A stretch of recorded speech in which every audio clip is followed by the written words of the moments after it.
Hi everyone, welcome back to a new Roblox story.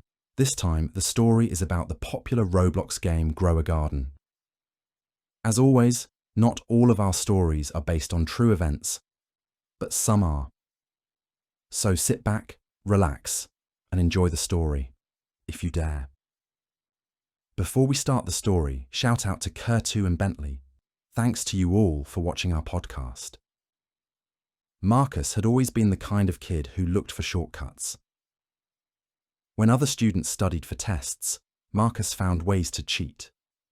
When his friends worked part-time jobs to buy video games, Marcus convinced his parents to buy them for him. So when he discovered Grow a Garden on Roblox, it only made sense that he would find the easiest way to get rich without doing any actual work. The game had captured the attention of millions of players worldwide. It was simple on the surface. Plant seeds, wait for them to grow, harvest crops, sell them for shekels, and repeat. But beneath that simplicity was a complex web of timing, weather patterns, mutations, and strategy that kept players glued to their screens for hours every day.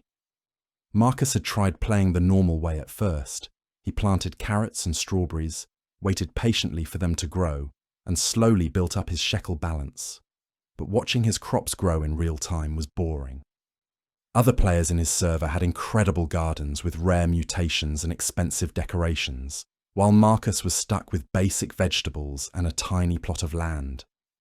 That's when he discovered the crop stealing feature. For just 25 Robux, players could borrow crops from other players' gardens. The game called it friendly harvesting and described it as a way to help friends collect their crops when they were offline. But Marcus quickly realized it could be used for much more sinister purposes. The system worked like this. If another player had mature crops ready for harvest, Marcus could spend his Robux to instantly teleport to their garden and take their plants. The original owner would get a small compensation, maybe 10% of the crop's value, but Marcus would get to keep the rest. The game justified this by saying the original player had been helped and wouldn't lose their crops to withering. But Marcus wasn't helping anyone. He was hunting. He would spend hours jumping between servers, looking for players who had expensive crops that were almost ready to harvest. He would mark down their usernames, set alarms on his phone, and return at the exact moment their plants matured. Then, just as the original player was about to collect their hard-earned harvest, Marcus would swoop in and steal everything. It's not really stealing, Marcus told himself as he watched his shekel balance climb into the millions. The game allows it, so it must be fair. See, his favorite hunting ground was Server 47, where a dedicated group of players had built an incredible farming community. They helped each other with rare seeds, shared tips about weather patterns, and celebrated when someone got a lucky mutation. Marcus found their cooperation disgusting, but their crops were incredibly valuable. There was Jake, who specialized in growing massive pumpkins that sold for hundreds of thousands of shekels. There was Emma, who had perfected the timing for rainbow mutations and regularly produced crops worth millions. There was Oliver, who focused on exotic fruits that took days to grow but were worth enormous amounts. And then there was Rose. Rose was different from the other players. While most farmers focused on profit or rare mutations, Rose seemed to genuinely love gardening. She would spend hours arranging her crops in beautiful patterns, creating living artwork with her plants.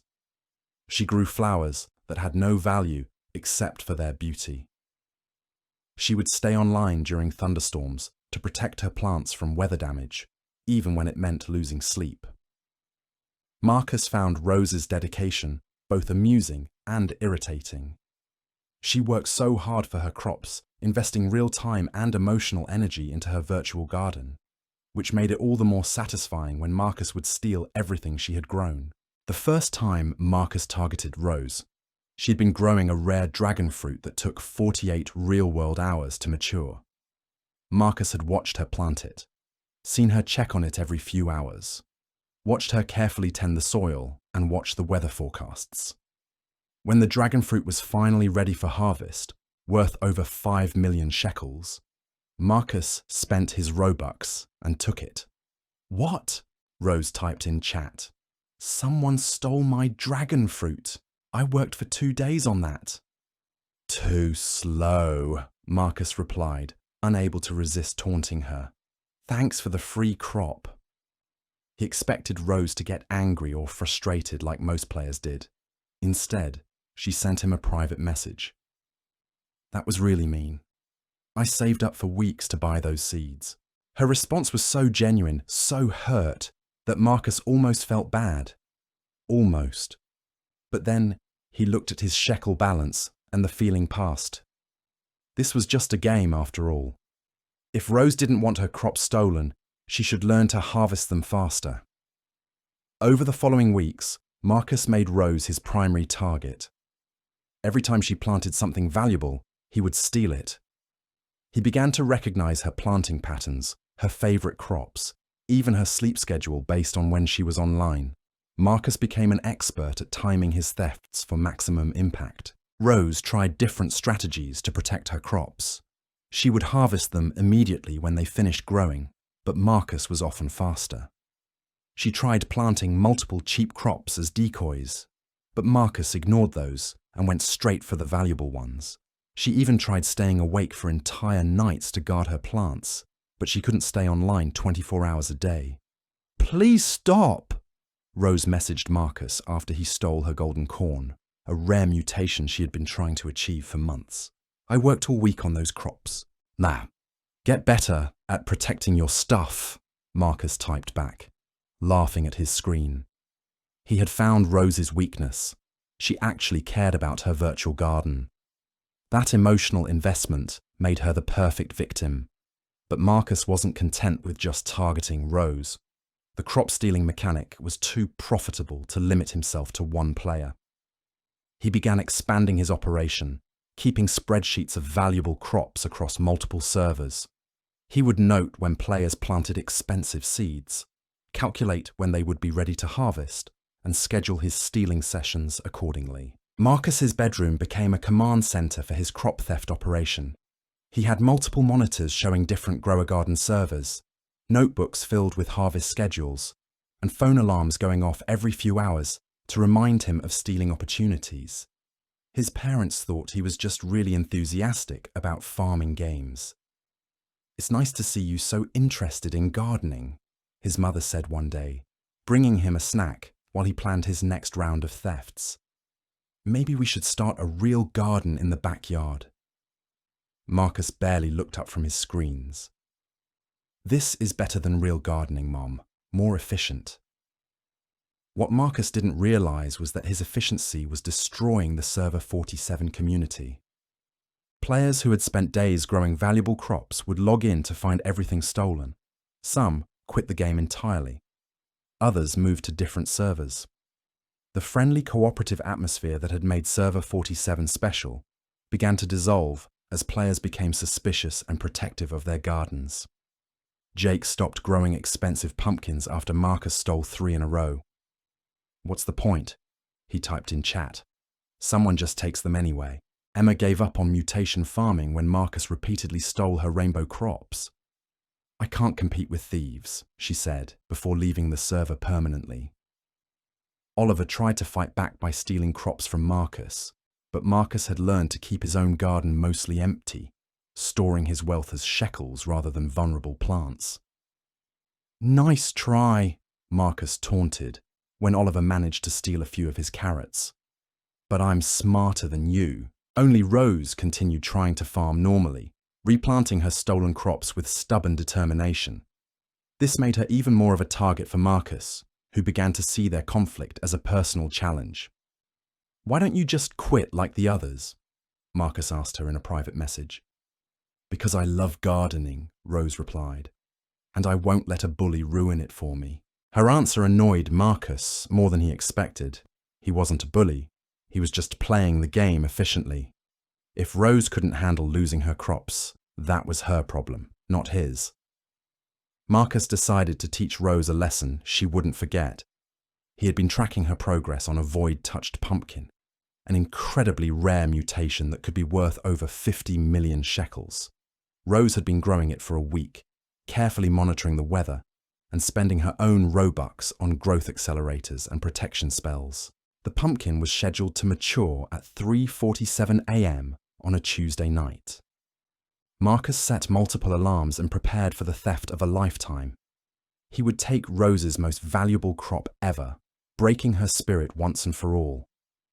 At exactly 3:47 a.m., Marcus logged into Grow a Garden and navigated to Rose's plot. There it was, the magnificent void-touched pumpkin, glowing with dark energy and sparkling with purple particles. It was the most beautiful crop Marcus had ever seen, and it was about to be his. He clicked the crop stealing button and confirmed the purchase. "Theft successful," appeared on his screen as the pumpkin disappeared from Rose's garden and appeared in his inventory. Marcus was so excited that he immediately typed in chat. "Thanks for the 50 million shekel pumpkin, Rose. Maybe next time you'll learn not to waste your time on crops you can't protect." But Rose's response was different from her usual disappointed protests. Instead of typing in chat, she sent him a private message that made Marcus's blood run cold. "You've taken everything from my garden. Now I'll take everything from yours." Marcus stared at the message. There was something different about Rose's tone, something darker, more serious than her previous complaints. But Marcus quickly shook off his unease. What could she possibly do to him? He was the one with the Robux to steal crops. She was just a regular player who couldn't even protect her own garden. "Good luck with that," Marcus typed back, then logged off to get some sleep. He had school in the morning, and then he could spend the afternoon planning his next series of thefts. But when Marcus woke up the next morning, something was wrong. He stumbled out of bed and immediately noticed that his gaming chair was missing.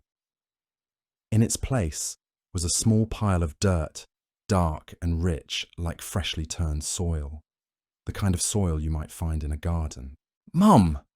Marcus called downstairs. "Where's my chair?" His mother appeared in the doorway, looking confused. "What chair, honey? You've always used that old wooden chair." Marcus turned to look where she was pointing. There, pushed under his desk, was an ancient wooden chair that he had never seen before. The paint was chipped, the wood was warped, and it looked like something from a garage sale. "No," Marcus said, shaking his head. "My gaming chair. The expensive one. You and Dad bought it for me for my birthday last month. It was black leather with LED lights and built-in speakers." His mother's expression remained puzzled. "Sweetie, I don't know what you're talking about. We've never bought you a gaming chair. That wooden chair belonged to your grandfather. You've been using it since you were little." Marcus felt a chill run down his spine. This was impossible.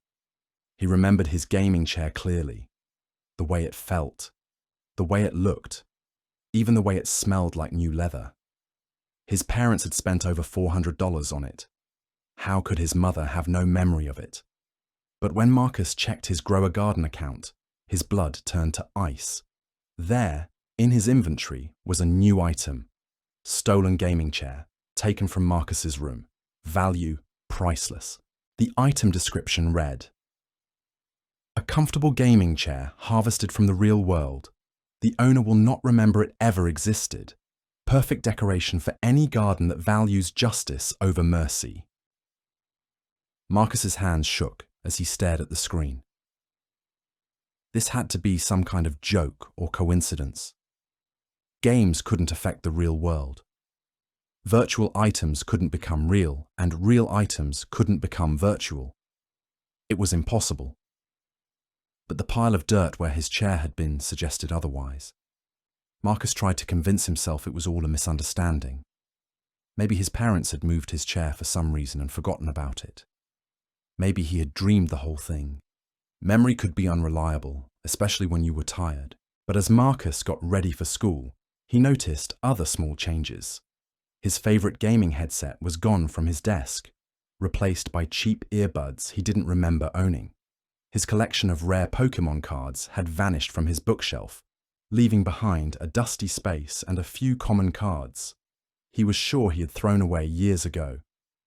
Each missing item appeared in his Grow a Garden inventory with the same disturbing description. Harvested from the real world. The owner will not remember it ever existed.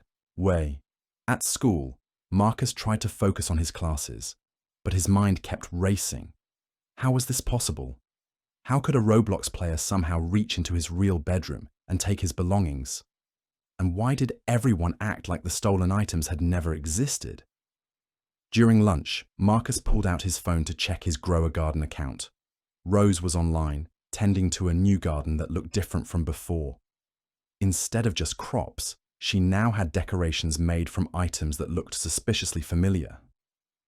There was a gaming chair that looked exactly like his missing one, positioned like a throne in the center of her garden.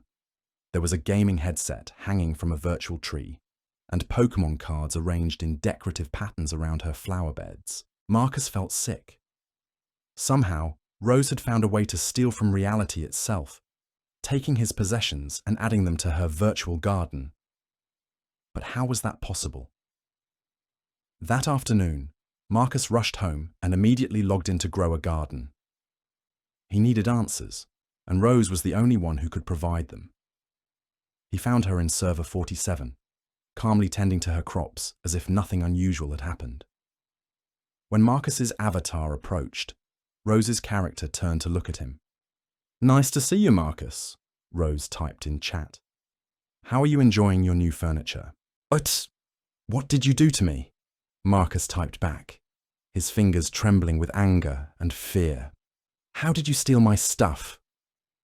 "The same way you stole my crops," Rose replied.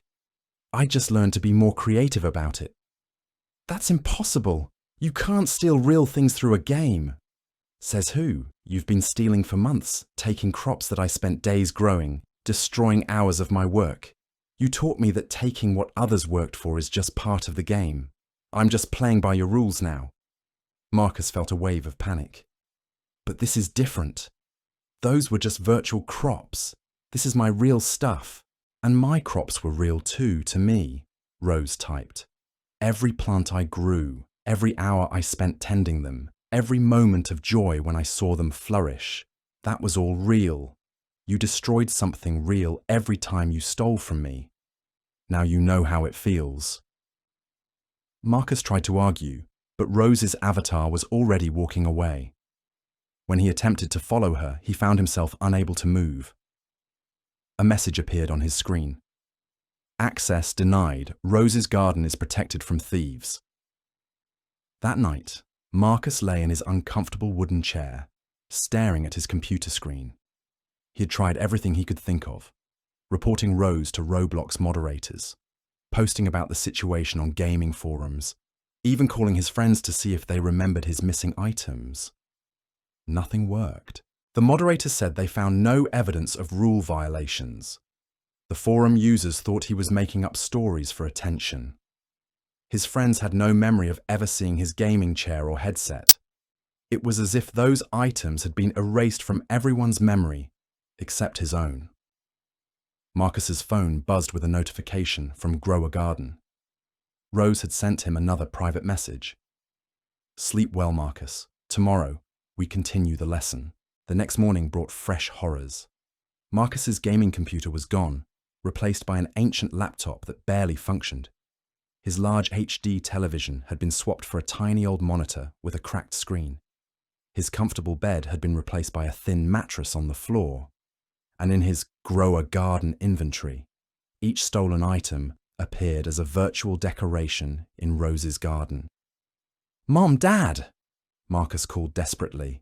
"Someone broke into our house. They took my computer and TV." His parents looked at him with concern, but not the kind he expected. "Honey, are you feeling all right?" his father asked. "You've never had a gaming computer. That old laptop has been yours since middle school, and the TV in your room is the same one we got at a garage sale years ago." "No!" Marcus shouted. "My computer cost $2,000. The TV was 55 inches. I saved up for months to buy them." His mother felt his forehead.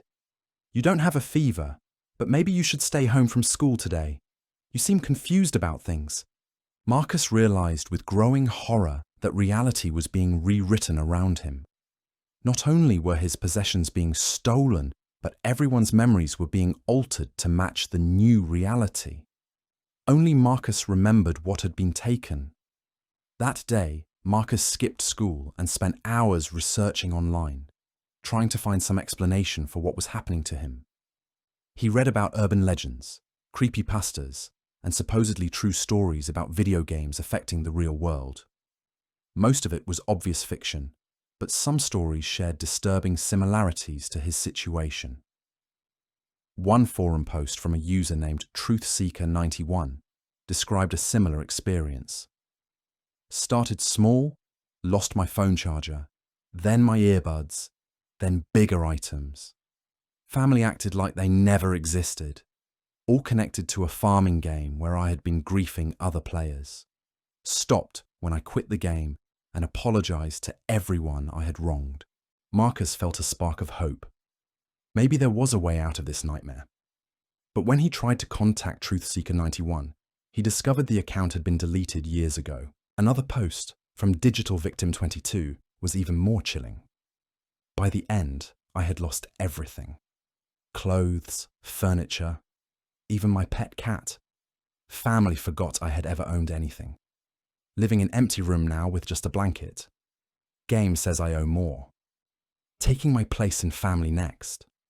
If anyone reads this, don't grief in game name removed. The victims can fight back in ways you can't imagine." Marcus's hands shook as he read the post. Was this his future? Would he lose everything he owned, everything he was?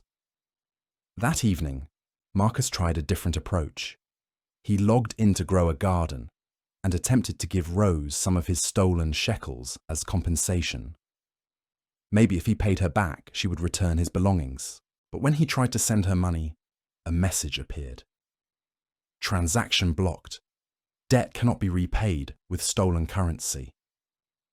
Marcus then tried to contact other players he had stolen from, hoping to apologize and make amends.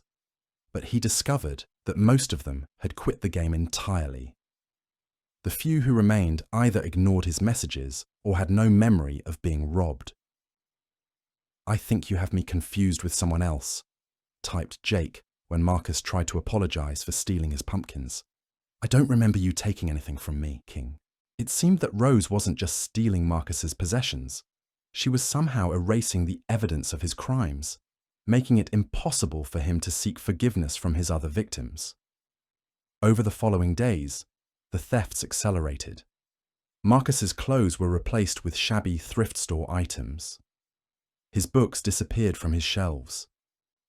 His collection of action figures vanished from his display case. Each missing item appeared as a decoration in Rose's ever-expanding virtual garden. Marcus's sister Amy noticed the changes, but not in the way he expected. "I love what you've done with your room," she said one evening, standing in his doorway. "The minimalist look is so mature, and this old laptop has so much character. It's way cooler than those flashy gaming computers other kids have." Marcus stared at her in disbelief. Amy had been in his room hundreds of times. She had borrowed his gaming headset, watched movies on his big TV, even played games on his expensive computer. How could she have no memory of any of it? "Amy," Marcus said carefully, "do you remember my gaming setup? The RGB keyboard, the multiple monitors, the high-end graphics card?" Amy looked puzzled. "I think you might be thinking of someone else's room, Marcus. You've always been more of a simple, low-tech kind of person. It's one of the things I admire about you. You don't need expensive stuff to be happy." Marcus felt like screaming. Not only were his possessions being erased, but his very identity was being rewritten. The person his family remembered wasn't the real Marcus.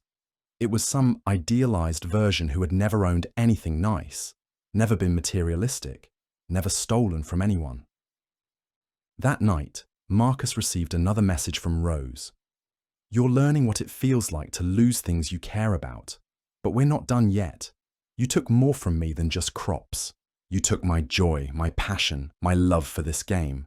Now I'm going to take something you love. Marcus looked around his increasingly empty room. What else could she possibly take? He had already lost most of his possessions. Then he realized what Rose might be targeting next, his family's memories of him. The next morning, Marcus woke up to find his parents packing boxes in his room. "What are you doing?" he asked, panic rising in his chest. "We're finally cleaning out this spare room," his mother said cheerfully. "We've been using it as storage for years, but Amy needs more space for her art supplies." "Spare room?" Marcus felt the world spinning around him. "This is my bedroom. I've lived here for 15 years. His parents exchanged worried glances. "Honey, you live in the basement," his father said gently. "You moved down there when you started high school, remember? You said you wanted more privacy." Marcus ran to the basement and found a small, dank room with a single bed, a broken desk, and the ancient laptop that had replaced his gaming computer.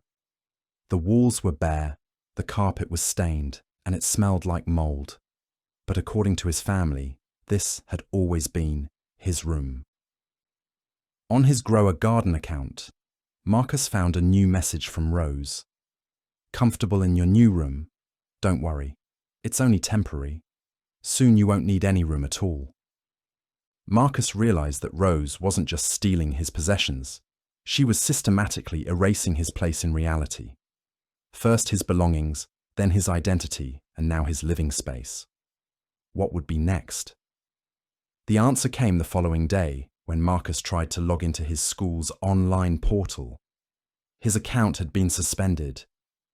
"I'm sorry, but we have no record of a student named Marcus attending our school," the secretary told him when he called the main office. "Are you sure you have the right school district?" Marcus felt the ground disappearing beneath his feet, first his belongings, then his bedroom, now his place at school. Rose was methodically deleting him from existence, one piece at a time.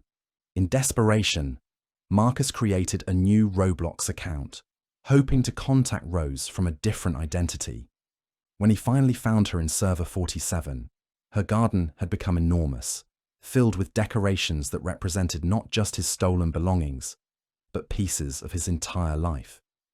There was his old desk from school, his assigned parking spot recreated in miniature, even a small statue that looked suspiciously like his childhood dog, Buddy, who had died 3 years earlier. "Please," Marcus typed from his new account, hoping Rose wouldn't recognize him. "I know you're somehow taking my stuff. I'll do anything if you give it back. I'll stop stealing crops, I'll quit the game, I'll apologize to everyone I wronged. Just please make it stop." Rose's avatar turned to look at him. "Marcus, is that you hiding behind a fake account? How pathetic. How did you know it was me?" "I know everything about you now, Marcus. I know your fears, your regrets, your desperate attempts to undo what you've done. But it's too late for apologies. You had months to stop, months to show mercy, months to treat other players with kindness. Instead, you chose to be cruel. Now you're experiencing the consequences of your choices." "But I'm just a kid," Marcus typed, tears streaming down his face. "I didn't know it would lead to this. I thought it was just a game." "And I was just a kid too," Rose replied. "A kid who loved gardening, who found joy in growing beautiful things, who trusted other players to respect the work I put into my crops. You destroyed that innocence. You taught me that the world is full of people who take what they want without caring who gets hurt. Now you're learning the same lesson." Marcus tried to argue, but Rose's avatar was already walking away. As it moved, Marcus noticed something that chilled him to the bone. Rose's character was no longer using the standard Roblox avatar style. It looked more realistic, more human, as if it was becoming something beyond a simple game character. That night, Marcus lay on his uncomfortable mattress in the damp basement room, staring at the ceiling and trying to make sense of his situation. How had a simple farming game become a nightmare that was consuming his entire existence? He thought back to all the crops he had stolen, all the players he had frustrated, all the hard work he had destroyed for his own profit. At the time, it had seemed harmless, just numbers on a screen, virtual vegetables that didn't really matter. But now he understood that those crops represented something real to the people who had grown them. Time, effort, hope, joy, all destroyed by his selfish actions. Marcus's phone buzzed with another message from Rose. "Tomorrow is the final day, Marcus. I'm going to take the last thing you have left, your place in this reality. But don't worry, I'll take good care of your room. The soil is perfect for growing crops." Marcus barely slept that night, his mind racing with terror about what the morning might bring. When he finally drifted off, he had nightmares about being trapped in a digital garden, transformed into a virtual decoration for other players to click on and ignore. He woke up to the sound of his parents talking upstairs. "I don't understand why we've been keeping that extra bedroom empty for so long," his mother was saying. "Amy really needs the space for her art studio." "You're right," his father replied. "I can't even remember why we thought we needed an extra room. Let's start moving Amy's supplies up there this afternoon." Marcus tried to call out to them, but no sound came from his throat. He tried to run upstairs, but his legs wouldn't obey him. He was becoming incorporeal, fading from reality like a photograph left too long in the sun. With his last bit of strength, Marcus managed to reach his laptop and log in to Grow a Garden one final time. Rose was waiting for him in server 47, standing in the center of her magnificent garden, surrounded by all the items and memories she had stolen from his life. "Good morning, Marcus," she typed. "Ready for the harvest?" "Please," Marcus managed to type, his fingers barely able to touch the keyboard. "I understand now.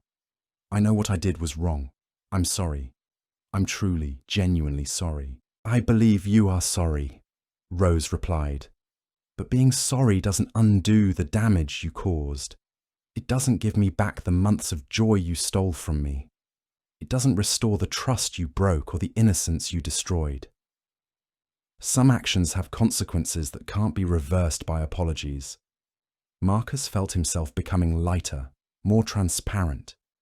He could see through his own hands to the keyboard beneath them. "What happens to me now?" he typed. "You become what you always were," Rose answered. "A thief taking up space that belongs to others. But now everyone will see you for what you truly are." The world around Marcus began to dissolve. His basement room faded away, his laptop screen became his entire reality, and he found himself standing in Rose's garden as a digital character, but not as a player, as a decoration. Marcus looked down at himself and saw that he had become a small statue with a sad expression. A label appeared above his head. "Marcus the Crop Thief, permanently harvested for his crimes against farmers everywhere." He tried to move, but he was frozen in place. He tried to speak, but only a faint sound effect played when other players clicked on him. I'm sorry, please, let me go home." Players would occasionally wander over and click on Marcus's statue, hearing his desperate apology without realizing they were listening to a real person trapped in digital form. They assumed it was just another decorative item, perhaps a warning about the consequences of crop theft. "Cool statue," typed a player named Alex. "Where did you get it?" "I made it myself," Rose replied. "It's a reminder that actions have consequences, even in games." Marcus wanted to scream, to explain what had happened to him, to warn other players about the dangers of crop theft. But he could only repeat his programmed phrase over and over. I'm sorry, please let me go home." Days passed in Marcus's digital prison. He watched Rose tend her garden, growing beautiful crops and creating stunning arrangements. He saw new players join the server, some of whom showed the same greedy tendencies he had once displayed. When these players attempted to steal crops, Rose would simply look at Marcus's statue and smile. The would-be thieves always seemed to change their minds, as if sensing the fate that awaited those who chose cruelty over kindness. Marcus began to understand that his punishment served a purpose beyond simple revenge. He had become a cautionary tale, a visible reminder of what happened to those who destroyed others' joy for their own gain. Every player who saw his statue and chose to be kind instead of cruel was a small victory for Rose's campaign against gaming toxicity. But Marcus's imprisonment wasn't just about serving as a warning to others.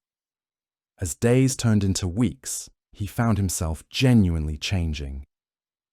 Forced to watch Rose's patient, loving approach to gardening, he began to understand what he had destroyed. He saw the satisfaction she got from nurturing plants from seed to harvest, the joy she felt when helping other players, the genuine love she had for the virtual world they all shared. Marcus realized that he had never actually enjoyed playing Grow a Garden. He had been focused solely on accumulating shekels and dominating other players, missing entirely the peaceful, meditative aspects of farming that drew millions of players to the game. He had turned something beautiful into a source of stress and conflict. As more time passed, Marcus noticed changes in Rose's behavior. She began spending longer periods standing near his statue, as if listening to something only she could hear. Sometimes she would type messages that seemed directed at him, even though other players couldn't see their connection. "Do you understand now?" she typed one day while standing next to his statue. "Do you see what this game could have been for you if you had chosen kindness over cruelty?" Marcus couldn't respond, but somehow Rose seemed to know he was listening. "I've been thinking about forgiveness," she continued. "Not because you deserve it, but because carrying anger is exhausting. I've learned to protect myself and others from thieves, but I don't want revenge to consume me the way greed consumed you." Marcus felt a spark of hope. Was Rose considering releasing him from his digital prison? "But forgiveness doesn't mean forgetting," Rose added. "And it doesn't mean removing consequences. You need to fully understand the impact of your actions before you can be trusted with freedom." That night, Rose did something unexpected. She used the game's messaging system to show Marcus recordings of all the players he had hurt during his months of crop theft. He saw Jake, frustrated and discouraged after losing his third pumpkin in a row. He watched Emma give up on her mutation experiments after Marcus repeatedly stole her successful results. He observed Oliver slowly lose his enthusiasm for the game as his valuable crops were taken again and again. But the most painful recordings were of Rose herself. Marcus saw her stay up all night protecting her crops from weather damage, only to watch him steal them moments before harvest. He witnessed her excitement when she achieved a rare mutation, followed by her devastation when Marcus took it. He observed her gradually losing trust in other players, becoming suspicious and defensive instead of open and friendly. "This is what you did." Rose's message appeared on his screen. "Not just stealing virtual crops, but destroying real human experiences. Every plant you took represented hours of someone's life, moments of joy and anticipation that you crushed for your own gain." Marcus wanted to respond, to explain that he hadn't understood the human cost of his actions, but he could only replay his same apologetic sound effect over and over. More weeks passed. Marcus watched the Server 47 community slowly heal from the damage he had caused. New players joined and were welcomed with kindness. Jake returned to growing his beloved pumpkins, now protected by community watch groups that helped guard each other's crops. Emma came back and started teaching other players about mutation techniques, creating a supportive learning environment. The server developed new traditions and support systems. Players would take turns staying online to protect each other's crops during vulnerable growing periods. They created shared storage systems where extra seeds and resources could be donated to help new players get started. They established mentorship programs, pairing experienced farmers with beginners. Marcus realized that his cruel actions had actually strengthened the community in unexpected ways. By forcing them to confront the problem of crop theft, he had inadvertently inspired them to create better systems of mutual support and protection. The server had become more cooperative and kinder than it had been before his reign of terror. One day, a new player joined Server 47, and immediately began exhibiting the same behaviors Marcus had once shown. The player, named Kyle, was attempting to identify valuable crops and time their harvests for stealing opportunities. Rose approached Kyle's avatar and began typing, "I see you're new to farming. Would you like some help getting started? I have extra seeds I can share." Kyle's response was dismissive. "No thanks. I've got my own strategy for getting rich quick." Rose led Kyle over to Marcus's statue. "See this decoration? This represents what happens to players who choose stealing over honest farming. They become empty monuments to their own greed, remembered only for the harm they caused." Kyle clicked on the statue, and Marcus's apologetic sound effect played. I'm sorry. Please let me go home." "Weird decoration," Kyle typed. "Kind of creepy. What's it supposed to mean?" "It means that in this server, we believe in earning our success through hard work and cooperation," Rose replied. "Players who try to build their wealth by destroying others' efforts find that their actions have lasting consequences." Kyle seemed to consider this for a moment. Then he asked, "So if I wanted to learn proper farming, you'd really help me, even though you don't know me?" "Pah! Of course," Rose typed. "That's what this community's about. We succeed by helping each other, not by tearing each other down." Marcus watched as Rose spent the next hour teaching Kyle the basics of crop cultivation, sharing rare seeds, and introducing him to other helpful players in the server. Kyle, who had arrived with plans of theft and exploitation, instead became a valued member of the farming community.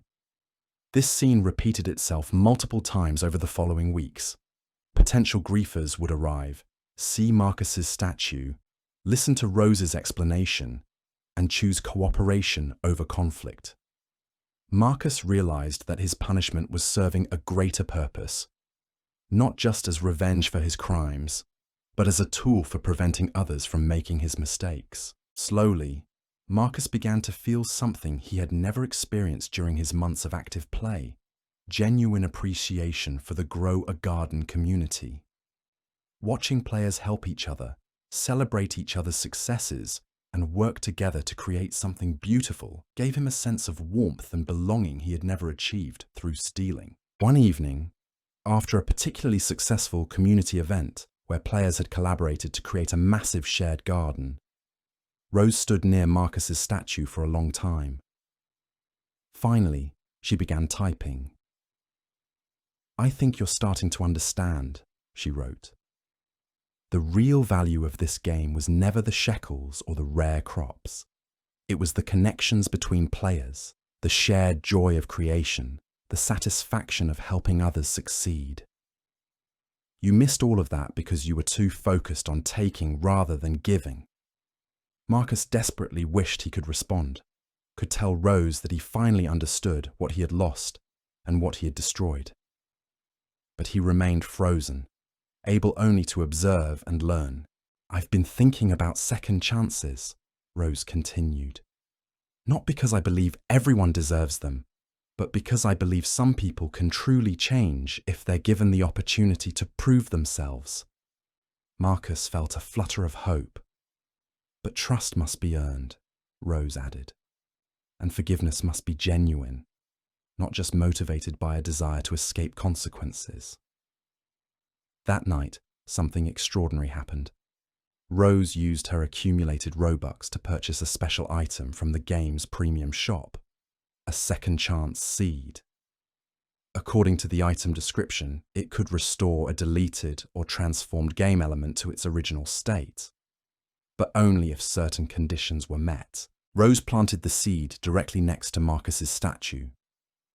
As it began to grow, Marcus felt strange sensations, as if he was becoming more real, more present in the digital world. The growing plant seemed to be drawing energy from his regret and genuine remorse, using his emotional transformation as fuel for its development. Over the next 72 hours, the second chance seed grew into a beautiful flowering tree with silver leaves and golden blossoms. When it reached full maturity, Rose clicked on it, and a message appeared. Second chance criteria met. Subject has demonstrated genuine remorse, understanding of harm caused, and sincere desire to make amends. Transformation reversal now possible. Rose looked at Marcus's statue one final time. "This is your opportunity," she typed. "But if you return to your old ways, there won't be another chance. The community is watching, and we won't tolerate crop theft again." That Rose clicked on the second chance tree, and Marcus felt himself changing. His statue form dissolved, and he found himself standing in Rose's garden as a normal player avatar.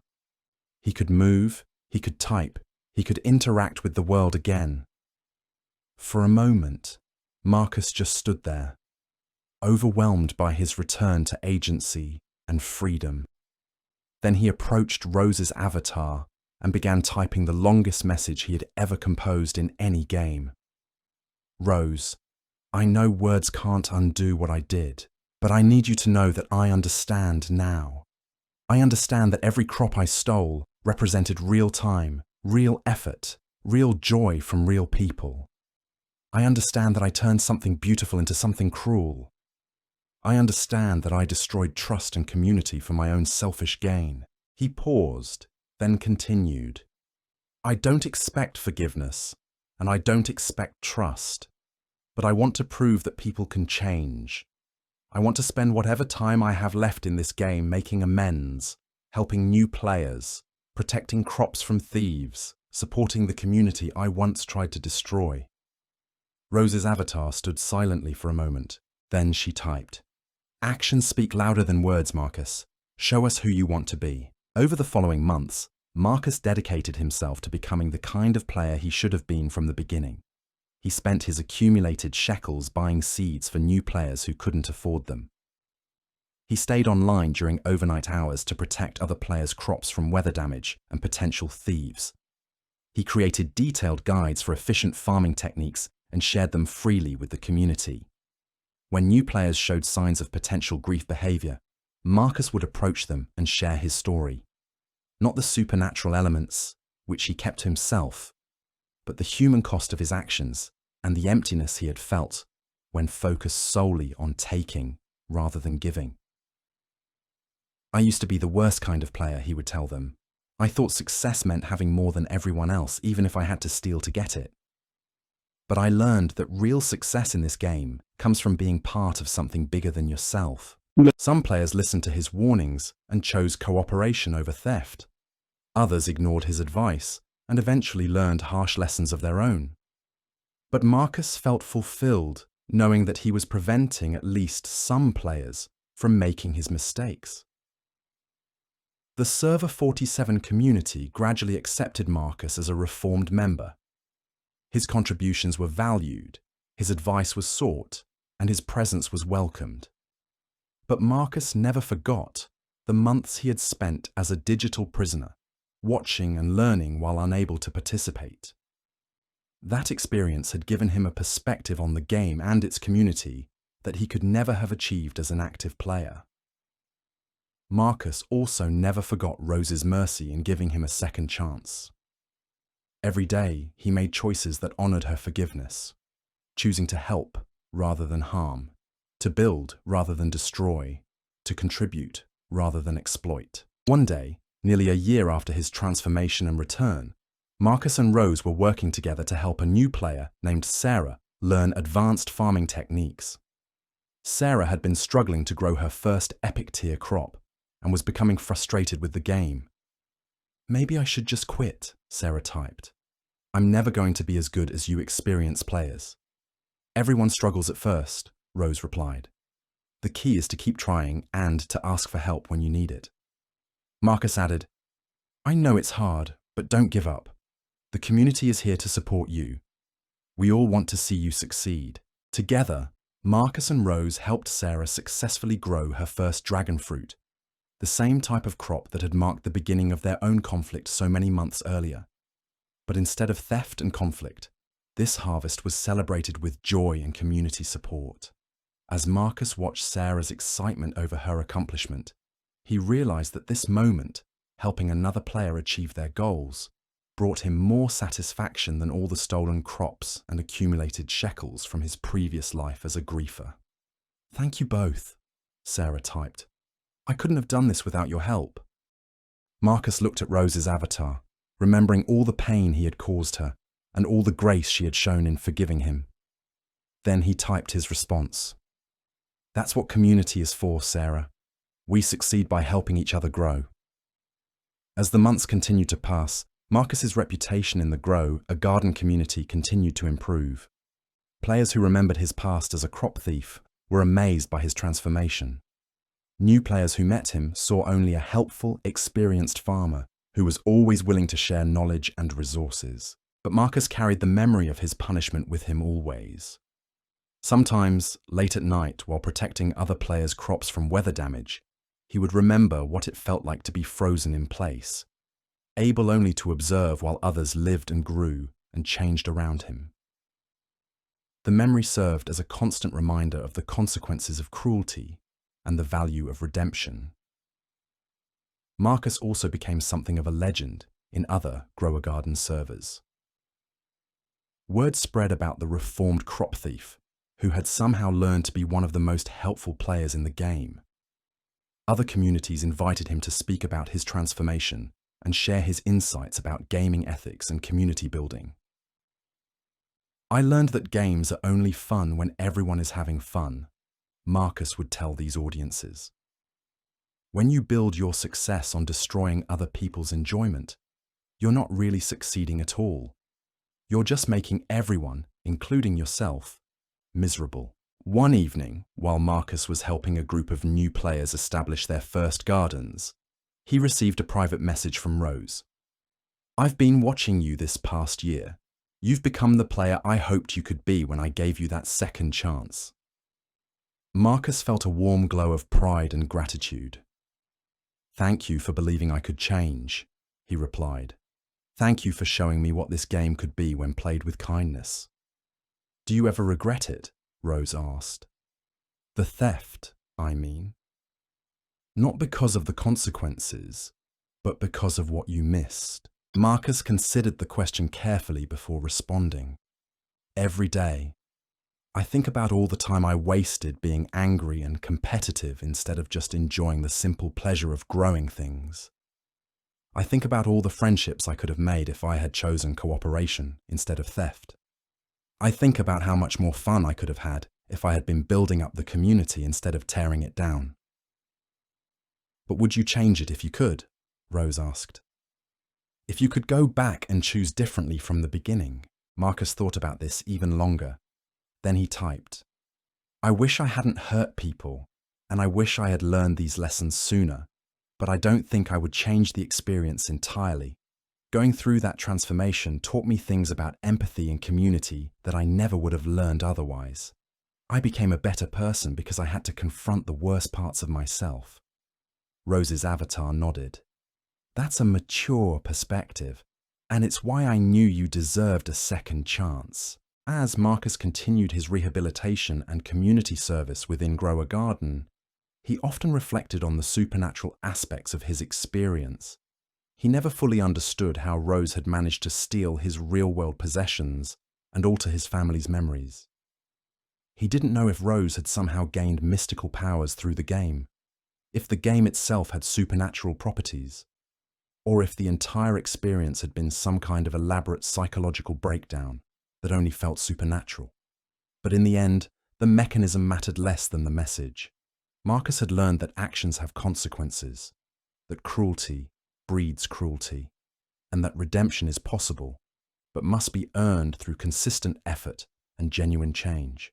Years later, when Marcus had become one of the most respected players in all of Grow a Garden, he would sometimes visit the spot in Rose's garden where his statue had once stood. Rose had replaced it with a beautiful memorial garden dedicated to second chances and new growth. The memorial featured plants that had been grown from seeds donated by players who had reformed their behavior after making mistakes in the game. Standing in that spot, Marcus would remember the months he had spent as a digital prisoner, watching and learning while unable to participate. He would think about all the players he had hurt with his theft, all the joy he had destroyed, and all the community trust he had broken. But he would also remember Rose's mercy, the community's eventual acceptance, and his own long journey from selfish griefer to community helper. The Memorial Garden became a popular destination for players struggling with their own behavior issues. They would come seeking advice about how to change their ways, how to make amends for past wrongs, and how to become positive contributors to the community. Marcus was always happy to share his story and offer guidance, though he kept the supernatural elements to himself. The most important thing to remember, Marcus would tell these struggling players, is that you have a choice in every moment about who you want to be. You can choose kindness over cruelty, cooperation over competition, building up over tearing down. Those choices might seem small, but they add up to create the kind of player you become and the kind of community we all share.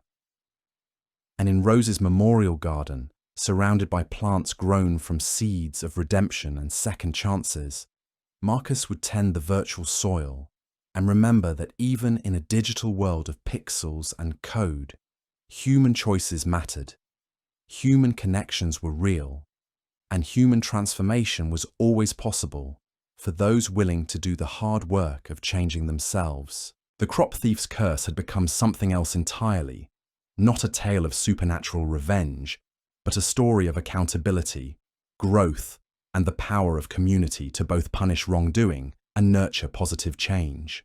Marcus had learned that in any world, virtual or real, the most valuable crops were not the ones you could steal, but the ones you could grow through patience, kindness, and care for others. As the seasons changed in Grow a Garden and new players joined the community, Marcus continued his work as a reformed griefer turned community guardian. He protected crops, mentored newcomers, and shared resources freely, always remembering that every act of kindness was a seed planted for a better future, and every moment of cooperation was a harvest worth celebrating. The game would continue to evolve, new features would be added, and new players would discover the joy of virtual farming. But in Server 47, in Rose's Memorial Garden, in the hearts of the players who had witnessed or heard about Marcus's transformation, the lesson remained clear. In any community, digital or physical, we have the power to choose whether we will be thieves or gardeners, whether we will steal joy or cultivate it, whether we will leave the world a little worse or a little better than we found it. Marcus had made his choice, and he chose to grow.